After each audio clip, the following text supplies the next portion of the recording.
एक ओंकार सतनाम कर्ता पुरख निर्भव निर्वैर अकाल मूरत अजूनी सैवं गुरु प्रसाद जप आज सच जुगाद सच है भी सच नानक होसी भी सच। पहली पातशाही श्री गुरु नानक देव जी महाराज जी की एक पवित्र रचना जपजी साहिब का मूल मंत्र है। इसके द्वारा सच्चे पातशाह उस परमात्मा की महिमा का वर्णन कर रहे हैं कि वो परमात्मा स्वयं प्रकट हुआ, समस्त ब्रह्मांडों का निर्माण किया और जब से सृष्टि बनी है तब से लेकर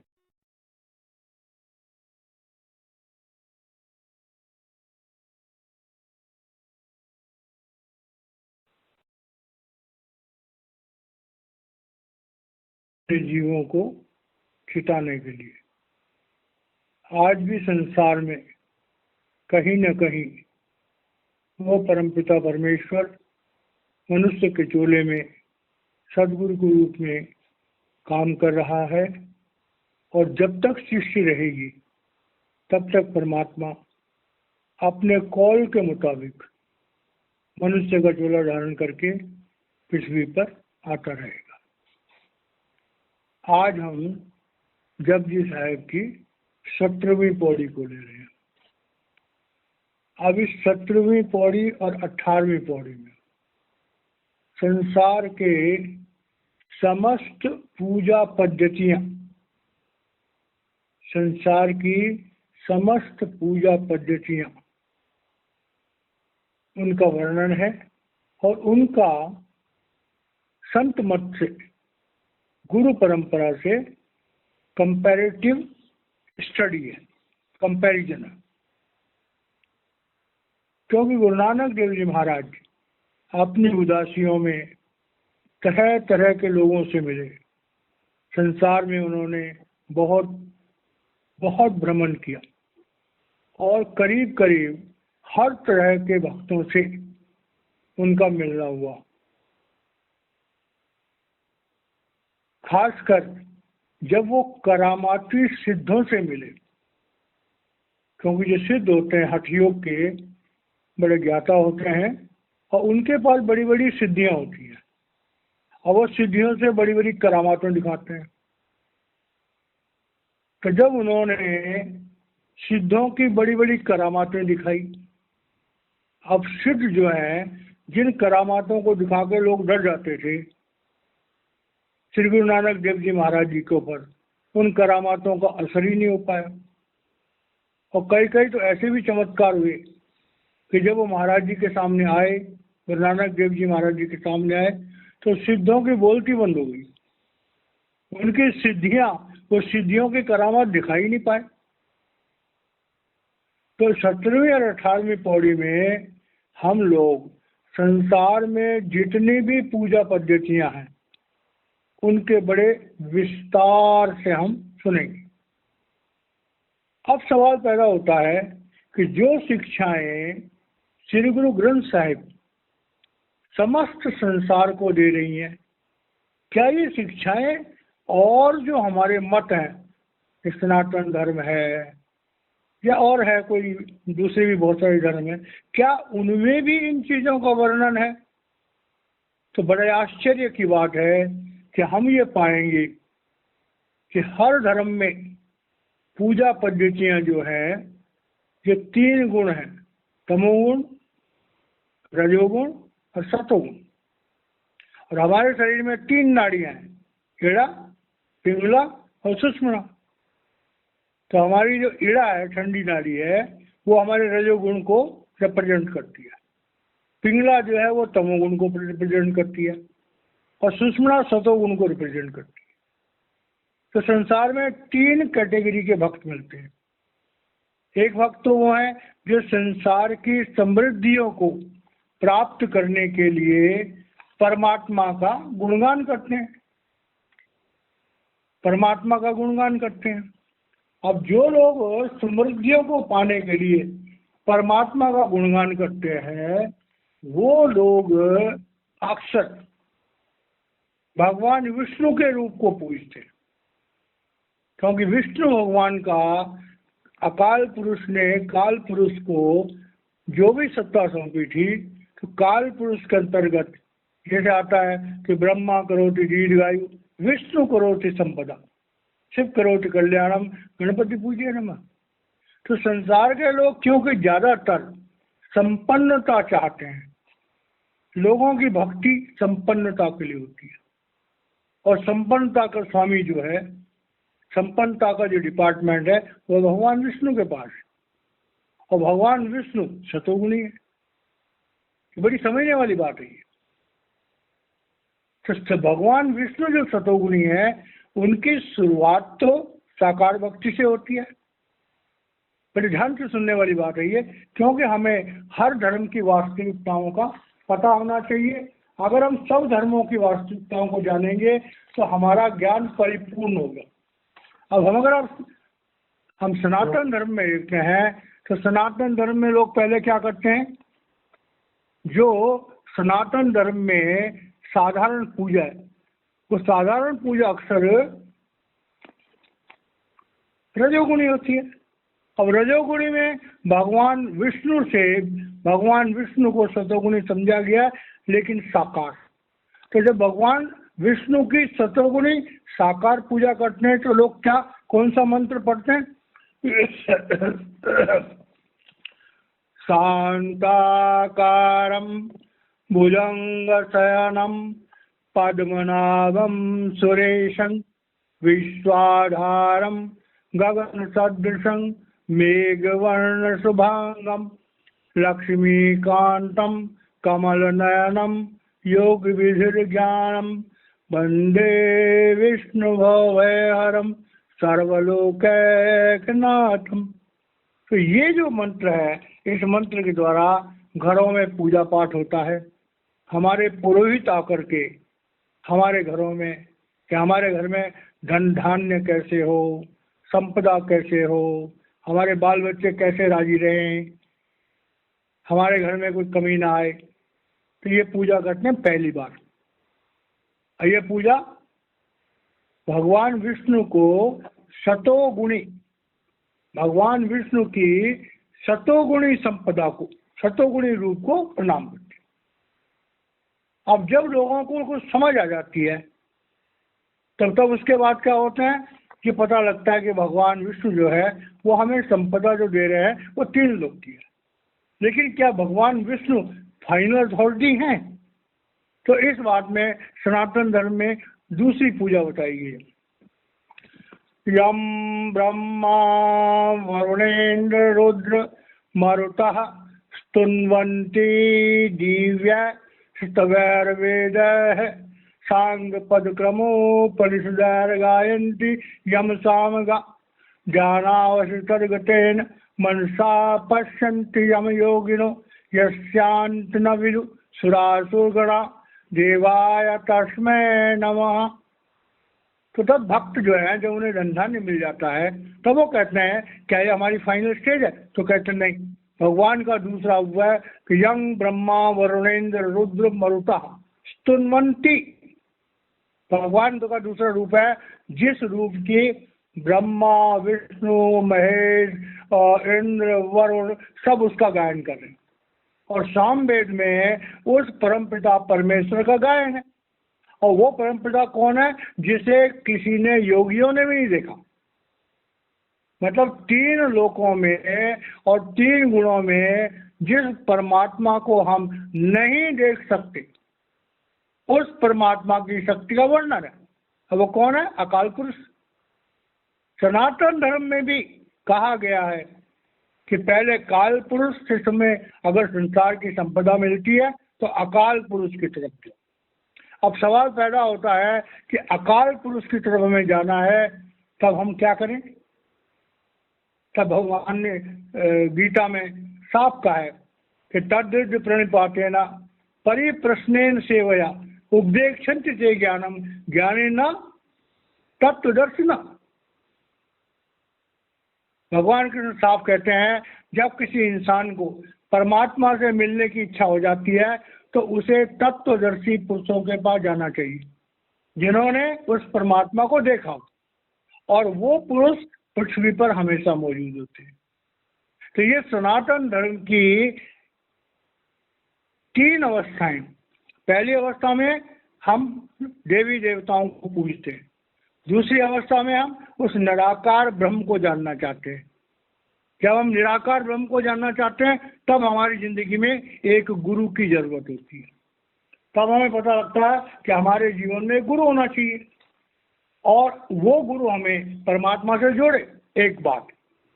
अब दूसरी बात यह है कि जपजी साहेब की 17वीं पौड़ी में श्री गुरु नानक देव जी महाराज अपराविद्या और पराविद्या का कंपैरिजन कर रहे हैं कि अपराविद्या की पद्धतियां और पराविद्या की पद्धति सदगुरु, मतलब संत मत और हमारा जो कर्म कांड उसका कंपैरिजन कर रहे हैं। अब देखिए कितनी मजे की बात है कि जिस श्रीमद् भागवत महापुराण को सारा संसार लाखों करोड़ों रुपए खर्च करते हैं भागवत कराने में, और संसार में हजारों लाखों भागवत होती रहती है, और उस भागवत में भगवान कृष्ण का गुणगान होता है। लेकिन कोई विरला भागवत आचार्य है जो भागवत के वास्तविक रहस्यों को बताता है। श्रीमद् भागवत में 11वें स्कंद के 12वें अध्याय के पहले और दूसरे श्लोक में भगवान जो है उद्धव जी को जब आत्मज्ञान की शिक्षा दे रहे होते हैं तो भगवान क्या कहते हैं?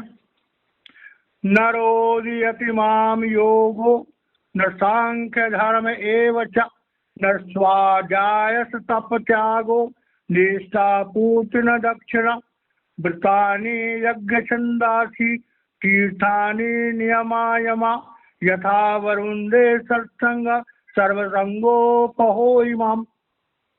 भगवान कृष्ण श्रीमद् भागवत पुराण में 11वें स्कंद के 12वें अध्याय के पहले और दूसरे श्लोक में कह रहे हैं कि हे उद्धव, दुनिया के लोग जो है मुझे योग साधनाओं के द्वारा, संन्यास के द्वारा, स्वाध्याय के द्वारा, तपों के द्वारा, दान के द्वारा, अपने इष्टों को पूजने के द्वारा, व्रत रखने के द्वारा, वेदों का उच्चारण करने के द्वारा, तीर्थों में जाने के द्वारा, नियम और यम रखने के बाद बड़ी कठोर साधनाएं करते रहते हैं मुझे प्राप्त करने के लिए। लेकिन उद्धव, कितनी आश्चर्य की बात है कि यथा वरुंदे सत्संग सर्वसंगोपहो इमाम, कि जब हम किसी समर्थ महापुरुष के सत्संग में जाते हैं, भगवान कृष्ण कह रही है, क्योंकि इस कैसेट को सभी लोग सुनेंगे, सनातनी भी सुनेंगे, तो जो सनातनी भाई बहन सत्संग को सुनेंगे उनके लिए मेरी प्रार्थना है कि श्रीमद् भागवत महापुराण को बड़े ध्यान से पढ़ें। भगवान कृष्ण ने साफ साफ कहा है कि सत्संगों की तरफ जाओ।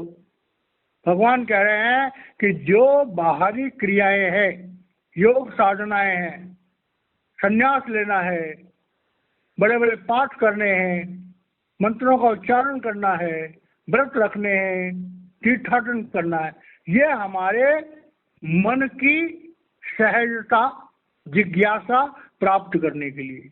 लेकिन अगर तुम्हें परमात्मा से मिलना है तो तुम्हें किसी सच्चे गुरु के सत्संग में जाना होगा। बिना किसी सच्चे गुरु के सत्संग में जाए बिना कुछ हासिल होने वाला नहीं है। और इसी बात को सहजो भाई एक बहुत बड़ी भक्त हुई हैं, वो कहते हैं कि गुरु कृपा बिन होत नहीं, भक्ति भाव विस्तार, जोग जग जप तप दया, केवल ब्रह्म विचार। मतलब क्या हुआ, अपरा विद्या के साधनों से हम काल पुरुष के 3 लोक की संपदाएं प्राप्त कर सकते हैं। लेकिन अगर हमें अकाल पुरुष से मिलना है, अगर हमें मोक्ष प्राप्त करना है, तो बिना एक समर्थ सदगुरु के हम उस रास्ते पर कभी नहीं चल सकते। अब इस पौड़ी को जो है हम 7वें पौड़ी को उच्चारण करते हैं और इसका मतलब समझने की कोशिश करते हैं। असंख्य जप, असंख्य भाव, असंख्य पूजा, असंख्य तप ताव, असंख्य ग्रंथ मुख वेद पाठ, असंख्य जोग मन रहै उदास, असंख्य भगत गुण ज्ञान विचार, असंख्य सती, असंख्य दातार, असंख्य सूर मुख भक्षसार, असंख्य मौन लिवलाई तार।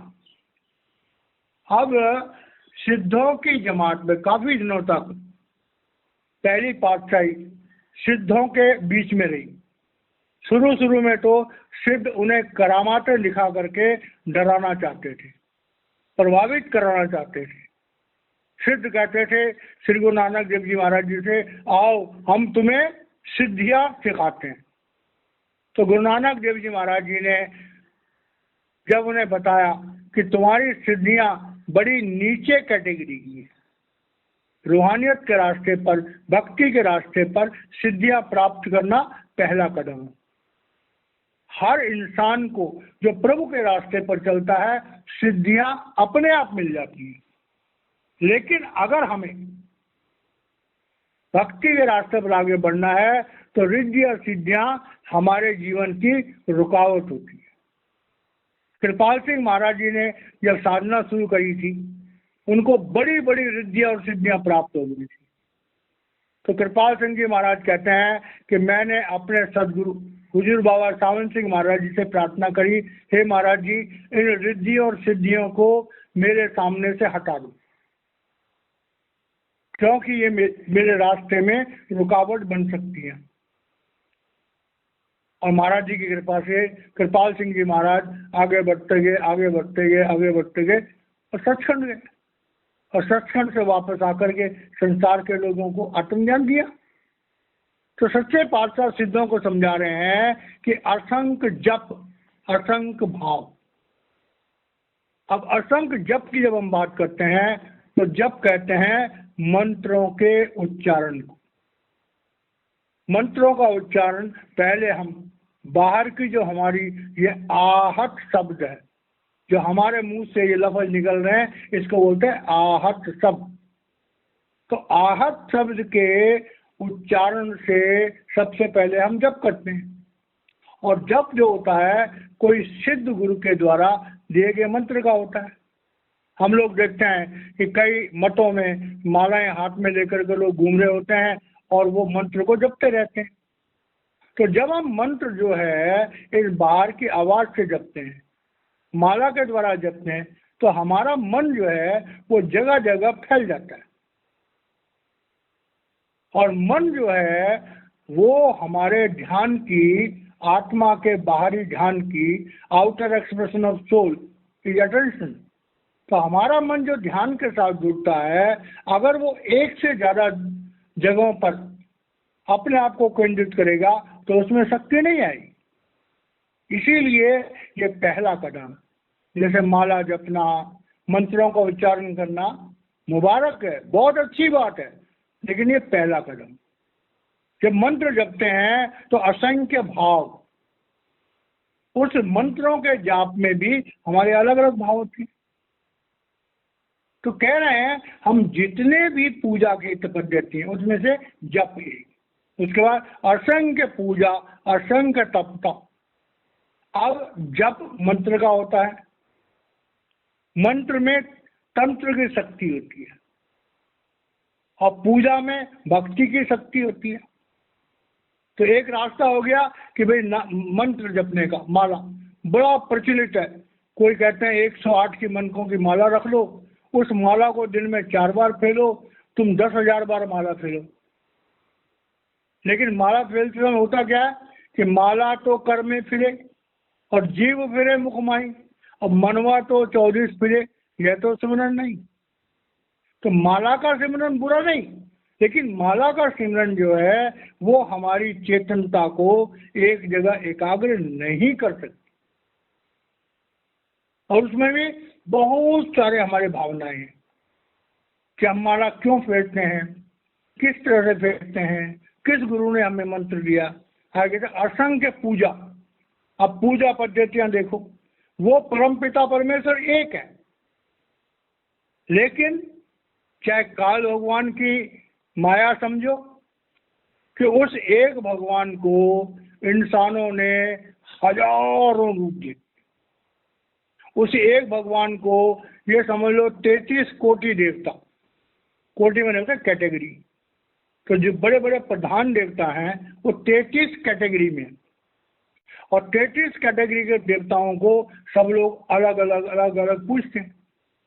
अब कितनी विचित्र बात है कि जो एक देवता को पूजता है वो दूसरे देवता के लिए ज्यादा भावना नहीं रखता, और लोग धीरे धीरे करके भगवान के उन बाहरी साकार मूर्तियों के रूप में इतने खो जाते हैं कि वो आपस में ही भेद समझना शुरू कर देते हैं। कोई गणेश जी की पूजा करता है तो वो हनुमान जी वाले को ज़्यादा महत्व नहीं देता, हनुमान जी वाले गणेश जी वाले को महत्व नहीं देते। कोई भगवान विष्णु को पूज रहा है, कोई माँ शक्ति को पूज रहा है, और आजकल तो यहाँ तक हो गया कि लोगों ने शनिदेव के भी मंदिर बनाने शुरू कर दिए। तो हमारी जो बाहरी पूजा पद्धतियां हैं उसमें इतने बदलाव आ गए हैं, हजारों रूप लोगों ने परमात्मा को दे दिए। लेकिन जो हमारी अंदर की पूजा है, जो हरिमंदिर साहब की पूजा है, वो एक है। बाहर में हमारा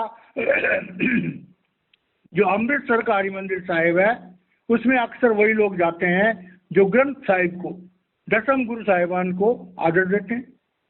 वो तो अमृतसर जा करके हरिमंदिर साहब के उस अखंड कीर्तन में शामिल होते हैं, लेकिन बड़े थोड़े लोग हैं।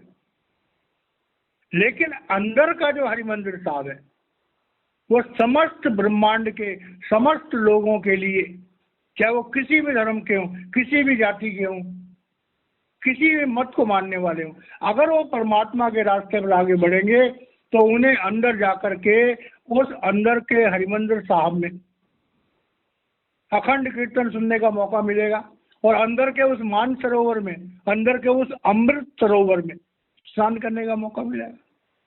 हमारी जितनी भी ये संसार के धर्म है, हमारे मत है, ये बहुत निचले स्तर पर, बड़े अफसोस के साथ कहना पड़ता है कि संसार में लाखों धर्माचारी हैं, और उनका जो परमात्मा का बयान करने का तरीका है बड़ा सीमित है, बड़ा सीमित दायरे में उन इंसानों को बांध देते हैं। बड़े कम लोग होते हैं जो धर्म की उस अपरा विद्या की दीवार को फांदते हैं और परा में प्रवेश करते हैं। संसार में जितना धर्म है, अपरा रूप में जो बाहर का भक्ति कर्म कांड है उसमें थोड़ा थोड़ा भेद नजर आता है, थोड़ा थोड़ा अलगाव नजर आता है, लेकिन जो आंतरिक भक्ति है वो सबकी एक है। जो आंतरिक हमारा मंदिर है वो सबका एक है। अंदर में जाकर के सबने उस हरि मंदिर साहब में जो आज्ञा चक्र पर बना है उसमें जाना ही जाना है, अंदर के अमृत सरोवर में स्नान करना ही करना है। तो गुरु साहिबान जो है वो यहाँ पर ये शिक्षा जो है अक्षर में सिद्धों के लिए, और उसके साथ साथ संसार के समस्त मनुष्यों के लिए। तो पहले में क्या था कि जप करना है तो बाहरी जपों से नहीं, जब तक हम मन का फेर अपने मन के द्वारा अपनी चेतनता की शक्ति को साथ में रख करके किसी समर्थ गुरु के नाम का जाप नहीं करेंगे तब तक हमारा भला नहीं होगा। अगर हमें पूजा करनी है तो बाहर की पूजा मुबारक है, लेकिन जब तक हम अंदर के उस हरिमंदिर साहब में उस अखंड कीर्तन में शामिल नहीं होंगे, जहाँ पर क्या है कि बिना बजाए निस्दिन बाजे, घंटा शंख नगाड़ा रे, और बिना बूम के महल बनाए, तामे जोत उजारी रे, वो अंधा देख देख सुख पावे, बाट बतावे सारी। तो वो अमर ज्योति से, जो हमेशा जलने वाली ज्योति है, और उस परमात्मा के उस अविनाशी रूप से, शब्द और प्रकाश से, हमें वहां जाकर के पूजा करनी।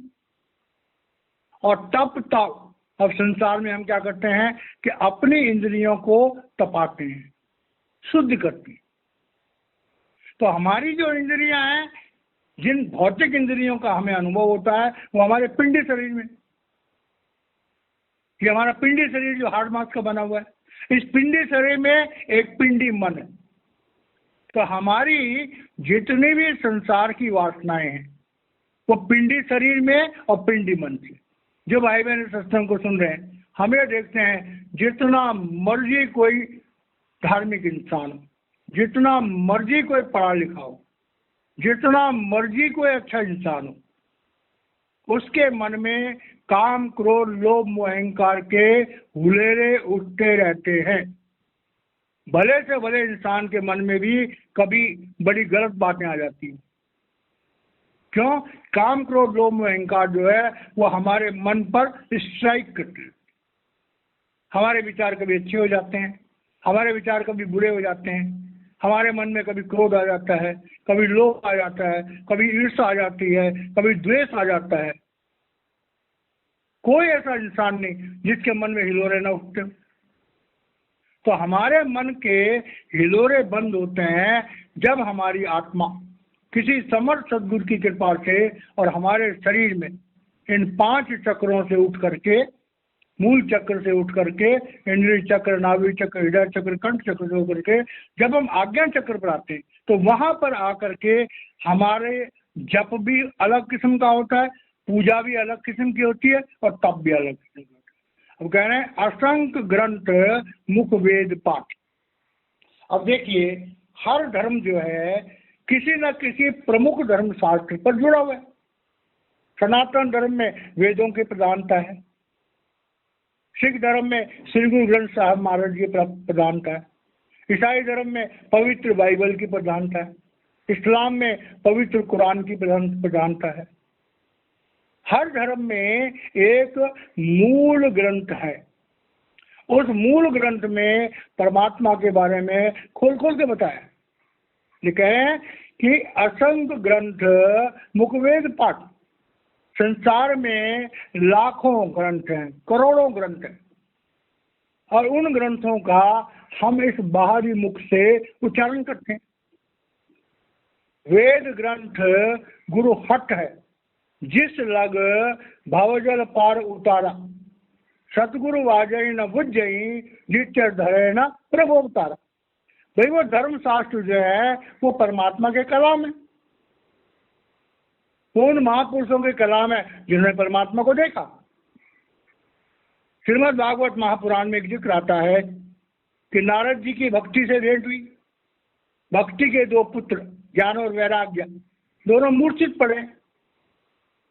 भक्ति नारद जी से कहती है, हे नारद जी, मेरे पुत्र ज्ञान और वैराग्य को चेतना लौटाओ। नारद जी कहते हैं, अच्छा भाई अभी करते। नारद जी ने उठाया, गीता पाठ शुरू कर दिया, और भी धर्म ग्रंथों का जोर जोर से उच्चारण कर दिया, जोर जोर से मंत्रों का उच्चारण करने, लेकिन उनकी चेतना जागी नहीं। नारद जी हैरान हो गए कि भाई क्या हुआ, इतने धर्म शास्त्रों के, इतने मैंने पावरफुल मंत्रों का उच्चारण किया, लेकिन ज्ञान और वैराग्य जागे नहीं। जैसे भागवत में आता है, नारद जी जो है फिर बड़े बड़े धार्मिक गुरुओं के पास गए, उनका ज्ञान और वैराग्य को जिंदा करो, हमें बता रही। धर्म स्थानों में गए, ज्ञान और वैराग्य को जिंदा करने का मंत्र बताओ, नहीं।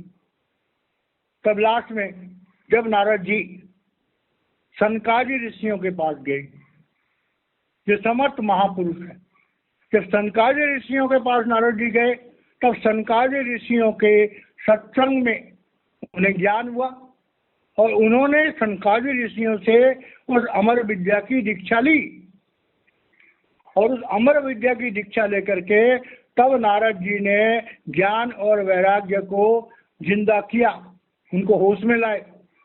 जब ज्ञान और वैराग्य होश में आ गए तो भक्ति दृढ़ हो गई, अब वो प्रभु का गुणगान करने लगे। तो ये बात बहुत समझने वाली है। धर्मशास्त्र मुबारक हैं, उनके कलाम मुबारक हैं, लेकिन भाई उनकी सच्चाई को जानना एक आत्मज्ञानी के बस की बात। अच्छी बात है, वेद शास्त्रों को उच्चारण करो, उनमें लिखा क्या है उसको समझने की कोशिश करो। असंग जोग मन रहे उदास। और दूसरी तरफ जब हम योग साधनाएं करते हैं, हमारा मन दुनिया से हटता है, हमें एकांत पसंद होता है। जो भाई बहन सत्संग को सुन रहे हैं, जिन जिन की भक्ति दृढ़ होती है, वो पब्लिक में कम जाना चाहते हैं, बातें कम करना चाहते हैं, दुनिया में मजे कम लेना चाहते हैं, परिवार के लोगों से भी कम बात करते हैं। तो कह रहे हैं अगर हम अपने आप दिल में उस प्रभु की याद अगर हम पैदा करेंगे, तो हमारे मन में पहला जो हमारा चिन्ह होगा वो होगा उदासी। जग से रहो उदास, जग की वासनाओं से उदास रहो, जग के प्रपंचों से उदास रखो, दुनिया से उतना ही मतलब रखो जिसके बिना तुम्हारा गुजारा नहीं होता। असंग भगवत गुण ज्ञान विचार। अब इसमें आ गया जितने भी कीर्तन करने वाले लोग हैं, जितने भी भाई बहन जो हैं वो भगवान की लीलाओं को सुनते हैं, बड़ा आनंद आता है। हम भागवत में जाते हैं और भी कई प्रोग्राम में जाते हैं, लोग बड़ा बेहोशी होकर के नाच गायन कर रहे होते हैं। मुबारक है, अगर हम थोड़ी देर भी भक्ति के भाव में आ जाते हैं हमारा भला होता है। लेकिन सवाल पैदा होता है उस परमात्मा की लीलाओं का जिक्र करने से या जिक्र सुनने से काम चल जाएगा। श्री गुरु नानक देव जी महाराज कह रहे हैं कि गुण ज्ञान विचार। जब भी हम कोई कथा सुने, जब भी भगवान की लीलाओं का जिक्र सुने, तो भगवान के उन गुणों को समझने की कोशिश करें और उन गुणों को समझ करके अपने जीवन के पड़ताल करें। असंख्य सती, अब ये बात बड़ी समझने वाली, सती कहते हैं सत्यवादी। श्री गुरु नानक देव जी महाराज कह रहे हैं कि भाई हम भक्ति के रास्ते पर चलते हैं, जो मर्जी रास्ता हम अपनाएं, हमारे अंदर जो है सत्यवादी बनना चाहिए, हमारे मन में सत्य आना चाहिए। जब तक हमारे जीवन में सच्चाई नहीं होगी, जब तक हमारे जीवन में पवित्रता नहीं होगी, एक इंसान जो झूठ बोलता है, छल करता है, कपट करता है, जितना मर्जी भगत बन जाए, वो प्रभु को कभी प्राप्त नहीं कर सकते। श्री गुरु नानक जी महाराज कह रहे हैं भक्ति के रास्ते पर सत्यवादी होना बहुत जरूरी है। असंख्य दाता और अपनी कमाई का 10वां हिस्सा मिल बांट कर खाना चाहिए। तो सत्यवादी होना बहुत जरूरी है और मिल बांट के खाना, दान प्रवृत्ति, 10वांश देना बहुत जरूरी है। असंख्य सूर मुंह बख्तार। अब कह रहे हैं कि भक्ति के रास्ते पर अलग अलग रास्ते हैं। अब यहाँ पर यह जिक्र जो है वो इसलिए है कि हम देखते हैं कि हमारे जो श्री गुरु ग्रंथ साहिब की शिक्षाएं, जब पंचम पातशाही श्री गुरु अर्जुन देव जी महाराज जी को शारीरिक कष्ट दिए गए, तो उनके बाद श्री गुरु हरगोविंद सिंह जी महाराज ने तलवारें रखनी शुरू करी, घुड़सवारी शुरू करी, और वहां से सिख धर्म में एक फौज का निर्माण हुआ। क्योंकि आतताइयों से लड़ने के लिए कई बार खाली भक्ति काम नहीं आती है, शास्त्र के साथ शस्त्र भी उठाना पड़ता है। गुरबाणी हमें ये कहती है, गुरु साहिबान की जो शिक्षा में ये कहती है कि हमें अन्याय के सामने बिल्कुल सरेंडर नहीं हो जाना चाहिए। तो जब अन्याय के सामने सरेंडर नहीं हो जाना चाहिए, तो अंदर से हमें सत्यवादी, सत्य का योद्धा बनना चाहिए, भक्ति का योद्धा बनना चाहिए, हमारी आत्मबल होना चाहिए। लेकिन हमारे धर्मशास्त्र में आता है कि देवताओं ने भी दैत्यों का नाश करने के लिए भगवान से शक्तियां मांगी। गुरबाणी में भी आता है जिक्र कि छठी पातशाही श्री गुरु हरगोविंद सिंह जी महाराज जी के बाद अपनी और समाज की रक्षा करने के लिए गुरु साहिबान को शस्त्र उठाने पड़े। और दसम पातशाह श्री गुरु गोविंद सिंह जी महाराज जी के समय में बहुत बड़ी फौज थी। शायद अगर दसम पातशाह ने इतनी बड़ी फौज न बनाई होती तो हिंदू धर्म को बचाना बहुत मुश्किल हो जाता। बहुत बड़ा कंट्रीब्यूशन है गुरु तेग बहादुर जी महाराज जी का, दसम पातशाह श्री गुरु गोविंद सिंह जी महाराज जी का हिंदू धर्म की रक्षा करने के लिए। तो कह रहे हैं असंग सूर मुख उठा, भक्ति के रास्ते पर बहुत बड़ी चोटें भी खानी पड़ती है, संग्राम भी करने पड़ते हैं, लेकिन वो संग्राम जो है वो सच्चाई के लिए होते हैं। असंग मोन ले का। और कह रहे हैं कि एक रास्ता लोग क्या कहते हैं, भाई मौन लगा दो। अब मौन करके हम संसार की अपनी जो हमारी रिस्पॉन्सिबिलिटीज हैं, एक तरह से उससे भागने का काम हो गया। तो बिना बातचीत किए हम अपने जो व्यवहारिक जीवन है उसको नहीं चला सकते। अपने व्यवहारिक जीवन को जीने के लिए हमें बोलना भी होगा, चलना भी होगा, खाना भी होगा, पीना भी होगा, व्यवहार भी करना होगा। तो श्री गुरु नानक देव जी महाराज कह रहे हैं कि भाई ए दुनिया के लोगों, अपरा विद्या के जितने साधन हैं वो मुबारक हैं, वो कोई गलत नहीं है, लेकिन वो पहली सीढ़ी है। जब तुम इन रास्तों को समझ लो तो उसके बाद में अगला सवाल कहते हैं कि कुदरत कौन कहा विचार। तो कह रहे हैं अपरा विद्या के साधनों से तीन लोकों में जो भी उपलब्ध है वो आप प्राप्त कर सकते हैं। चाहे आप उन्हें देवी देवताओं के द्वारा प्राप्त करो, जो कि कर्मों के विधान के अंतर्गत आता है, चाहे आप किसी सच्चे गुरु से प्राप्त करो, वो कर्मों के विधान के अंतर्गत नहीं आता है। लेकिन हमारी जो यात्रा है वो थोड़ी डिले हो जाती है। जो लोग दुनिया नहीं मांगते उनके परमार्थ की तरक्की बहुत जल्दी होती है, जो गुरु से दुनिया मांगते हैं उनकी तरक्की स्लो हो जाती है। तो कुदरत कौन कहा विचार। कह रहे भाई जिन साधनों से हम उस परम पिता परमेश्वर को जानने का प्रयास अगर हम नहीं करते हैं तो भाई उससे क्या फायदा हुआ, वार्य ना जाओ एक बार। क्योंकि जब तक हम स्वयं को नहीं पहचानेंगे, जो चीज हमारी है ही नहीं, वो हम किसी को भेंट कैसे दे सकते हैं। अगर हमें प्रभु पर वारी जाना है, अगर हमें प्रभु के सामने जाना है अपने प्राण निछावर करने की, तो वो हमारी आत्मा हमें पहचान तो होनी चाहिए ना। जब तक हम अपने आप को जानते नहीं कि मैं कौन हूँ, हम सोचते हैं मैं ये शरीर हूँ, मैं मन हूँ, मैं बुद्धि हूँ। जिस हम जान जाएंगे कि मैं ये शरीर नहीं हूँ, मैं इस शरीर में रहने वाली आत्मा जो प्रभु का अंश है, तब आत्मा शरीर से अलग होगी। जब आत्मा शरीर से अलग होगी तब जाकर के वो प्रभु पर वारी जाएगी। वारी ना जाओ एक बार, हे प्रभु जब तक मेरी आत्मा प्रकट नहीं होगी तो तेरे पास पहुंचेगा कौन। प्रभु की अरदास जब हम देते हैं, प्रभु के दरबार में अरदास लगाते हैं, तो वो हमारी आत्मा लगाती है। तो कह रहे हैं आत्म जागृति पहला कदम। जो तुम भावे सही वाली का तू सदा सलामत निरंकार। अब यहाँ पर फिर वही बात करें, हे प्रभु मेरे बस में कुछ भी नहीं है, मेरा शौक देख, मेरा इंतजार देख।